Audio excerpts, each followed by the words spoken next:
Alright guys, it's time. You know what time it is. NPL time. What's going on guys? It's your boy Trev the King here. And we are here with the week 1 battle of NPL season 4. Now if you didn't watch my team builder video from yesterday, I uploaded yesterday, then I'll quickly go over my team. Let me just reveal the team preview. So I am bringing a choice banded Embor, defensive Tailwind Togekiss, a Trick Room Life Orb Uniclus, a Fizz Def Blissey with Healing Wish, a standard Sword Stance Doublade, and a Protect Water Shuriken Scald Dark Pulse Life Orb Greninja. Now, looking at this team, I'm kind of surprised, but glad to not see Manaphy or Thundurus. I could have sworn one of them would come, but neither of them came, so that's great. Another thing I thought, again, would happen is that he would not bring Bisharp, which he did not. He did also not bring Sunkern, so sigh of relief. If he brought Sunkern, I would have lost automatically. So I just gotta breathe happy about that. But he does still have some really big threats like Mega Medicham. Outside of Doublade, I really have nothing for this. I do have Protect Greninja, which is a decent kind of little check, but still I don't want to have to rely on that. Magnezone is honestly a pretty big threat, because if I lose Blissey, then I really have nothing for it. Again, Diggersby, he brought Diggersby, which is the big threat to my team, so I knew that was coming. Gengar is something I was kind of iffy on, but he brought it, which again, it's actually kind of threatening to this team. If he's like a taunt Gengar, then he doesn't wall my Blissey, because I do have Fire Blast and not Seismic Toss, but still. And then he did bring the Diancie, which I was kind of like wondering if he would bring it or not. Like an offensive Diancie actually did some work versus my team, but it looks like it might be his rocker, so it could still be offensive, but it might just be like standard defensive Diancie. And then he brought Latias, which I thought he might bring for the defog, possibly Healing Wish support as well, if he wants to heal up like maybe a Sash Diggersby or something, so it can continue sweeping if it didn't lose its Sash the first time. But yeah, I think we are finally ready to get into week 1, so why don't we start? Alright, so he's going to lead off with the Latias, as I'm going to lead off with the Blissey. Now, I'm like pretty sure he has like Trick Scarf, so I'm going to switch out right away. And I really had nothing that wanted to take a Choice Scarf, so I had to go into Togekiss, unfortunately. But that's fine. I'm going to predict the switch into Magnezone, actually, and go into my Blissey. But as he goes into his Diancie, I'm just going to click the Stealth Rock button, because hazard residual damage is already nice. Now here okay, right here, I'm just gonna pause it. What I should have done is I should not have clicked Fire Blast. I was like, okay, Fire Blast, I get some damage on this, maybe get a burn, break its possible Sash if it is sashed, and then I would switch in. I would sack Blissey off probably. But what I should have done is I should have gone into Togekiss right away and started firing off Air Slashes. Because Togekiss could actually live, if he wanted to Quick Attack, you'll actually see after he kills Blissey. Quick Attack actually only does 35%. And I probably could have actually lived a return too. I couldn't have lived return plus Quick Attack, but I probably could have lived a return. Just by judging how much quick attacks we're doing. So, yeah, so I didn't really make direct play. I did miss the Fire Blast, which does suck. So I kind of got punished for my bad play. And this is just kind of the rust, I'm a little rusty, plus this matchup isn't the greatest in my favor. So right here, I'm going to go into Togekiss. I have to break this thing's possible Sash. Greninja's Water Shuriken will not. I don't even think 5 hits would kill. And I don't even want to risk trying to go for 5 hits, because Greninja's kind of win con. As you see, he just goes for Quick Attack because he doesn't want to get flinched, because then he would lose his Sticker Beast for sure. So he just kills me off with 3 Quick Attacks. And right here, I'm hoping he does not, I'm hoping he gets baited into thinking, like, maybe I'm possible bulky Gren or something, so he just wants to go for the big damage and doesn't switch out. But I do get off the water circuit and it stays in. And here I predict him to go straight for the fake out, but apparently I think he predicts me to go into Doublade as he goes into his Magna Zone, which was a decent play because, you know, Doublade obviously isn't trapped, but it does take a lot from Volt Switch. So right here I'm going to go for a Protect the Scout to see what he goes for. And unfortunately, this next upcoming play I make is kind of a bad one. I go for the Dark Pulse hoping for the flinch.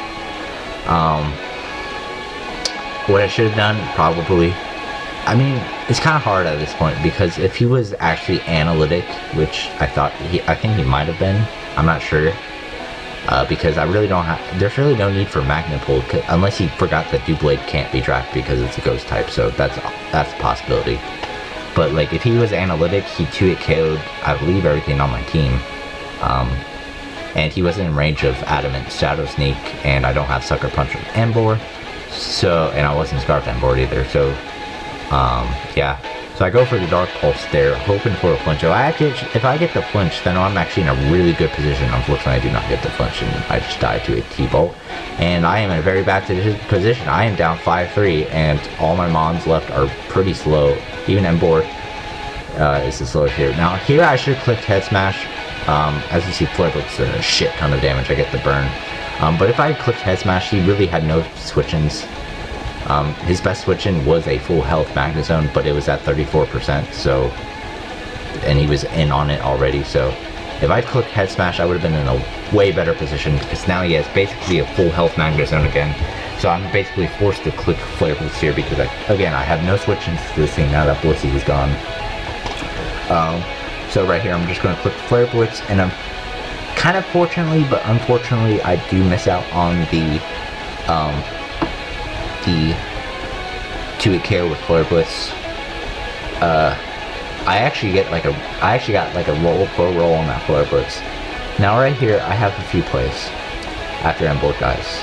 Also, I just want to point out that Embor actually got the kill on that Latias because everything gets a kill. If something dies, there's always going to be a kill for it. And since Latias, first of all, took a ton of damage from the Flare Blitz, and second of all, was in on the Embor when it went for Healing Wish, Embor got the kill. But I have two plays here. I can go into Doublade and try to set up an SD, but only problem with that is if he has Earth Power on his Diancie, Earth Power plus T-Bolt might actually kill me, and I can't kill Magna Zone. I have to go for Sacred Sword on Magna Zone. I cannot click Shadow Sneak because it will not kill the Magna Zone, not even come close. It might not even 2-hit KO Magna Zone from that range. It would be a roll to 2-hit KO, so I would have to click Sacred Sword, so I would have to take a T-Bolt.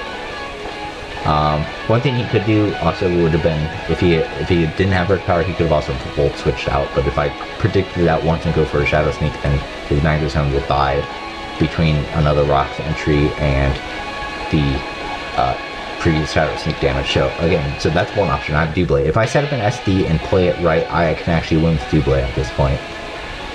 Or I could set up a Trick Room with Reuniclus, and as long as he doesn't get a special attack drop, I can actually do some real damage to his team. So I choose to make the Reuniclus play because it's the safest play. I want to keep Doublade as my win con in the back. So right here, I will go for the Trick Room. As you can see, he does not get the special attack drop. Only does about 28%.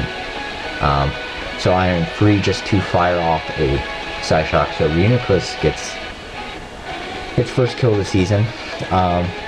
Right here, he's going to go into Metasham for the Fake Out. So I just stay in because I don't want to waste a Trick Room. If I was start, I would have actually gone into Doublade, but right here he predicts my Shadow Ball. If I'd gone for Focus Blast, I would actually be in a really great position, but I couldn't risk him staying in or him going into Gengar, so I had to go for Shadow Ball. Now right here, he makes a questionable play. He goes into Mega Metacham. If he goes into Gengar, he has a decent chance of winning this game. He already had made a questionable play because Magna Zone, if he played Magna Zone right, Magna Zone could have won the game. But he kind of played it poorly. He sacked it off. So that's the only reason I even have a chance in this game. And now that he went into Mega Metacham, this game is completely mine because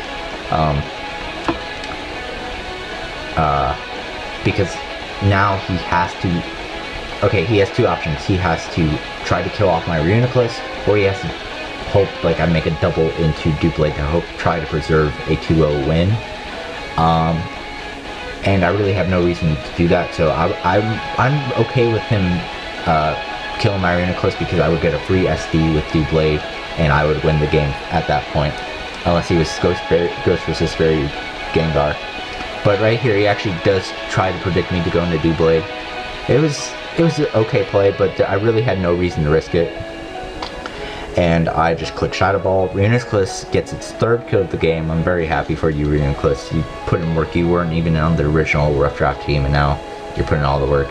Here, I could have possibly gone to Doublade Preserve 2-0, but I don't want to risk him having the Fire Punch.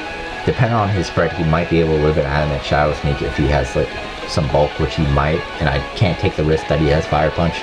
Turns out he doesn't have Fire Punch, or at least he didn't go for it there. I would assume if he had Fire Punch, he would have gone for it there. But yeah, I'm living it, and yeah, I end up with the very exciting 1-0, very narrow victory. Now, some people might say that Cheese kind of choked, which it's possible, but like you gotta remember, this is week 1 and we're both rusty. I was very rusty in the beginning. He happened to just be unlucky and be rusty in the end. I remember seeing Cheese Boys battles last year, and whenever he was down, he would always make a comeback. He would always pull these crazy doubles and crazy risky plays to get back into the game. I mean, at this point, I'm not sure if I think when he gets ahead late game, I don't know if he just doesn't know how to finish it off. It might have just been the rust, which I can understand because I'm always rusty the first week or two. Luckily, I did have a preseason match this time around, so I was able to hopefully shake off some of the rust in that one. But yeah, Cheese still played very well. He did kind of choke the game away, maybe. There was a chance. I could have played a lot better. If I had played a lot better, honestly, it wouldn't have mattered what he did. If I had head smashed with Emboar, if I had kept Greninja around, I know I had no switch-ins, but like Greninja was more valuable than Emboar. I probably should have sacked Emboar at that point, and then gone into like Reuniclus and tried to set up a Trick Room then. But I guess I was just kind of. I guess I thought I would get the flinch with Dark Pulse, and it just didn't work out that way. But yeah, I do grab the 1-0 victory, and your what am I called again? The Land of Braviarys, yes. The Land of Braviarys are starting off 1-0, and next week we will be playing Toad for the second straight season on week 2. And if you remember right, we hacked him week 2 last season really badly. We hacked him even worse in the conference championship. So we're looking to prove that we can beat Toad without hacks. Hopefully the RNG gods will be okay and not reward me with a ton of hacks that I don't want, but we'll see. So yeah, I'll see you guys with more NPL content next Saturday when I upload the team builder video for that. Have a good day, guys. This has been Trev the King signing out. Peace.